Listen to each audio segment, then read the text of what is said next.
Kṛṣṇa. So we are continuing with the Nectar of instruction by His Divine Grace, Srila A.C. Bhaktivedanta Swami Prabhupada. This is Śravaṇa Diaries podcast and I am your host, Lalita Devi Dasi. So text 8, page number 69. Tannama rupa charitadi sukirtananu smrityo kṛṣṇa rasana manasi niyojya Tishnan vraje tadanuragi jananugami kalam nayeda kilam iti upadesha saram. That of Lord Kṛṣṇa. Nama, the holy name.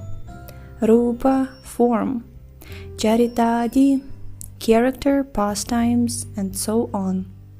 Sukirtana, in discussing or chanting nicely. Anusmṛti, and in remembering. Kṛṣṇa, gradually.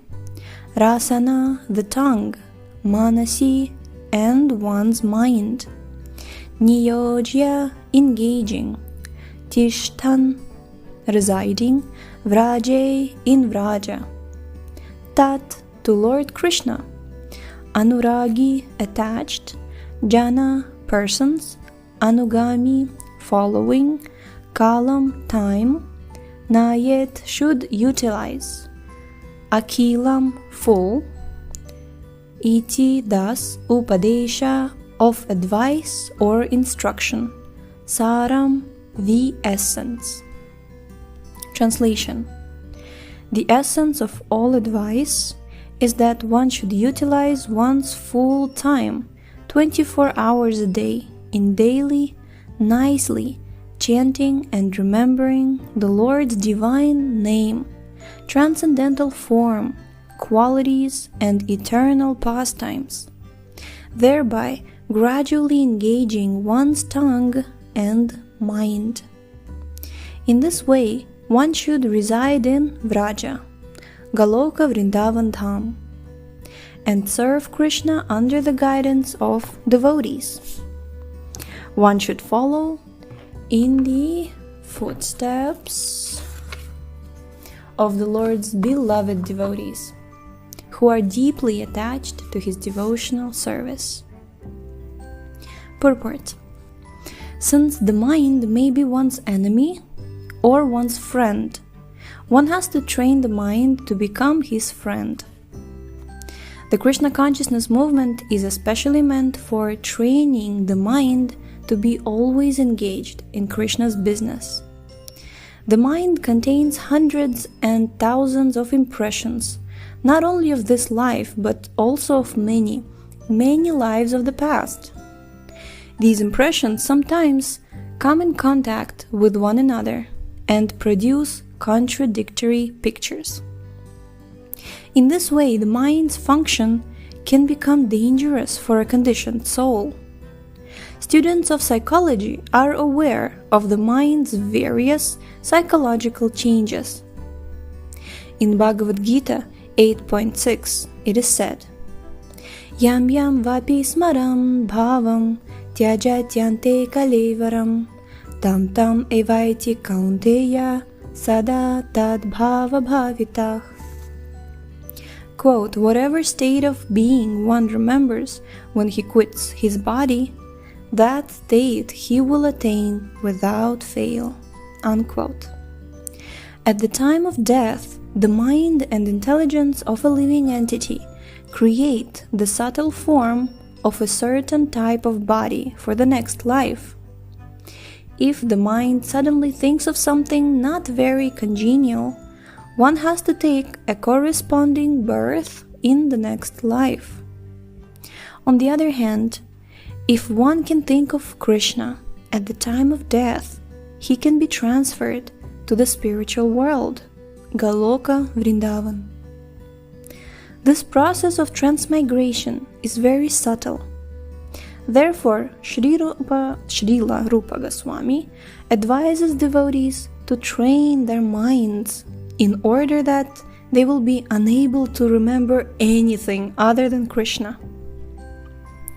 Similarly, the tongue should be trained to speak only of Kṛṣṇa and to taste only Kṛṣṇa prasadam. Srila Rupa Goswami further advises, Tirthan Vraje. One should live in Vṛndāvana, or any part of Vrajabhumi. Vrajabhumi, or the land of Vṛndāvana, is supposed to be 84 kṛṣas in area.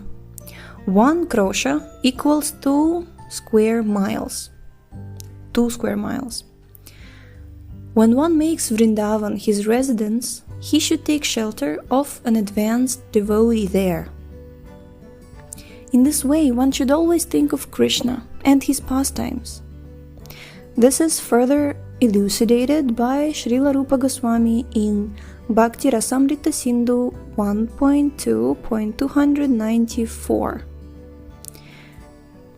kṛṣṇa-smaraṇ chasya preshtham nija samihitam tat kathā sau kuryad vasam vraje sada.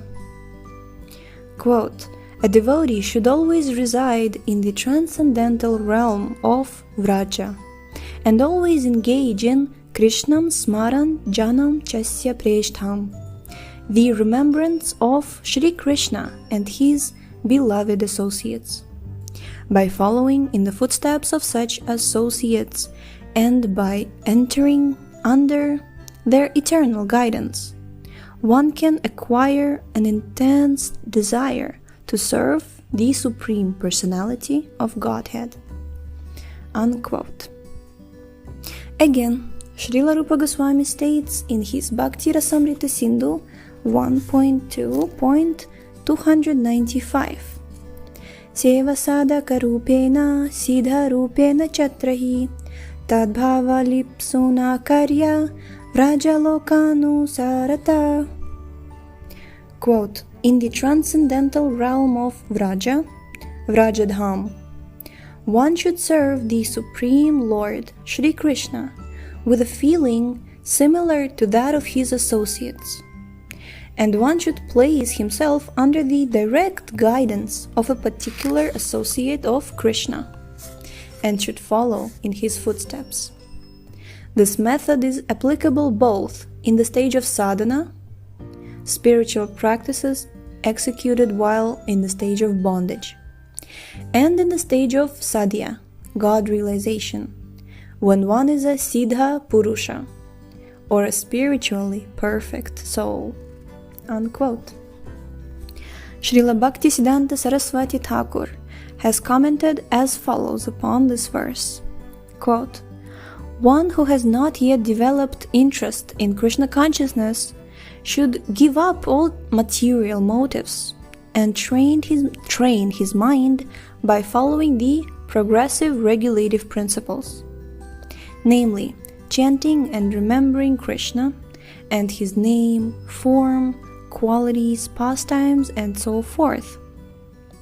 In this way, after developing a taste for such things, one should try to live in Vṛndāvana and pass his time constantly remembering Krishna's name, fame, pastimes, and qualities under the protection and direction of an expert devotee. This is the sum and substance of all instruction regarding the cultivation of devotional service.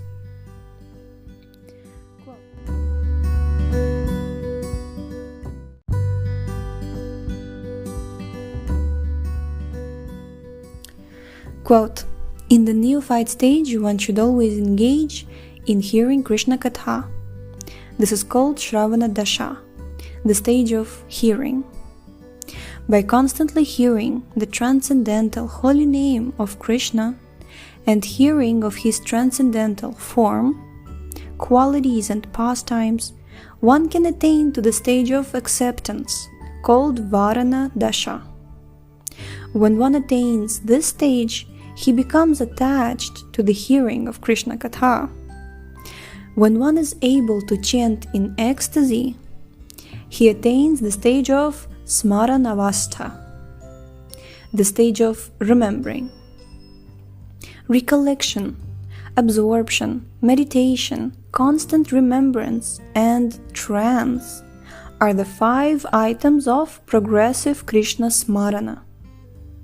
At first, remembrance of Kṛṣṇa may be interrupted at intervals, but later remembrance proceeds uninterrupted. When remembrance is uninterrupted, it becomes concentrated and is called meditation. When meditation expands and becomes constant, it is called anusmṛti.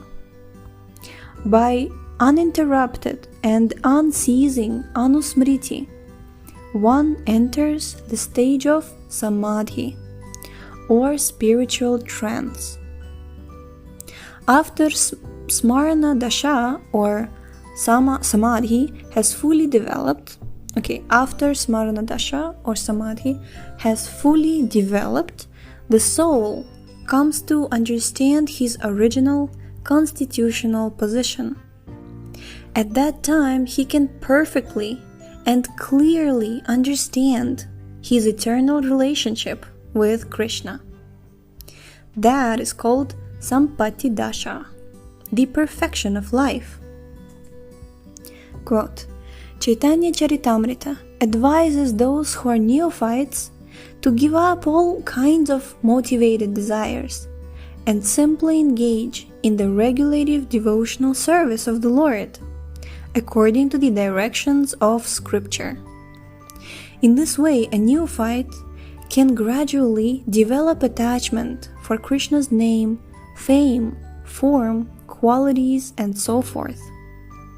When one has developed such attachment, he can spontaneously serve the lotus feet of Kṛṣṇa, even without following the regulative principles. This stage is called raga bhakti, or devotional service in spontaneous love. At that stage, the devotee can follow in the footsteps of one of the eternal associates of Kṛṣṇa in Vṛndāvana.